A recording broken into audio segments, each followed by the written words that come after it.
Imaginem só o desafio: construir todo um sistema de leis por uma nação que está a começar do zero. Hoje vamos mergulhar na história de como uma única revista não só registou a lei argentina, mas na verdade ajudou a escrevê-la. É uma história incrível sobre como se cria uma cultura jurídica que dura até hoje. Bem, vamos viajar até a Argentina do século XIX. Uma nação novinha em folha a tentar encontrar o seu caminho, a lutar por ordem e consistência. E a pergunta que estava na cabeça de toda a gente era esta: como é que se cria um sistema de leis coeso a partir do nada? Esta citação, ela resume perfeitamente o caos da época. Pensem nisto: as decisões dos juízes, que são a base de qualquer lei, estavam a ser simplesmente engolidas pelo tempo, perdidas. Cada juiz decidia por si, sem saber o que os outros estavam a fazer. A lei não estava a evoluir, estava, na verdade, a desintegrar-se. Então, estamos na década de 1860. A Argentina está a meio de um projeto monumental: escrever o seu enorme Código Civil. Um momento decisivo. Só que havia um problema gigante. Ninguém fazia a mínima ideia de como os juízes, na prática, estavam a interpretar e a aplicar a lei. Era uma verdadeira caixa preta. O desafio era mesmo gigantesco. Tinham-se decisões perdidas, conhecimento completamente isolado e um silêncio total onde devia haver debate.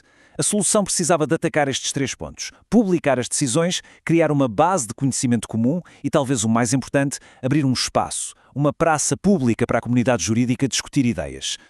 E foi aí que em 1869 apareceu a solução. O nome era Revista de Legislación y Jurisprudencia. E olhem, isto não era só mais uma revista.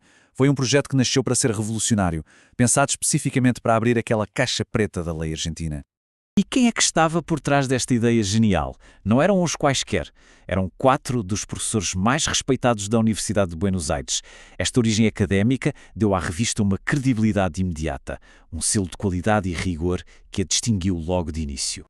A missão deles, dita nas palavras deles mesmos, era quase uma operação de resgate. O objetivo era claro: tirar o conhecimento jurídico da escuridão, trazer o que era invisível para a luz do dia e, finalmente, dar aos advogados e juízes as ferramentas que lhes faziam uma falta desesperada. Mas a revista era muito, mas muito mais do que só uma coleção de decisões de tribunal. Quando abrimos as páginas dela, o que encontramos é um ecossistema completo de pensamento jurídico a fervilhar.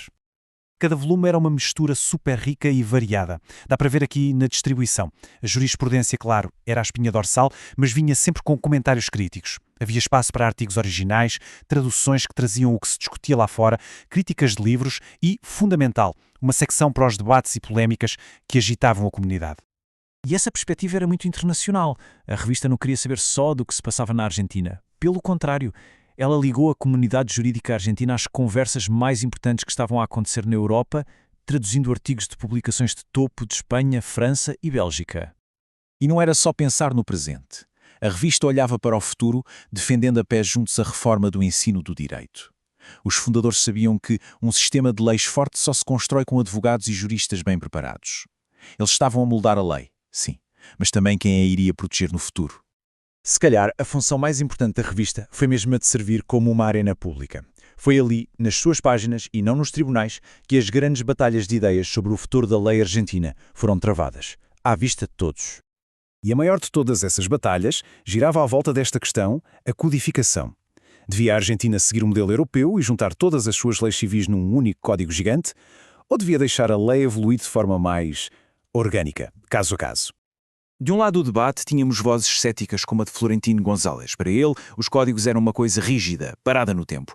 Na sua visão, eles acabavam por sufocar a evolução natural da lei, prendendo-a ao passado e impedindo-a de se adaptar a uma sociedade que estava sempre a mudar. Mas do outro lado, um dos fundadores da revista, José Maria Moreno, respondeu com toda a força.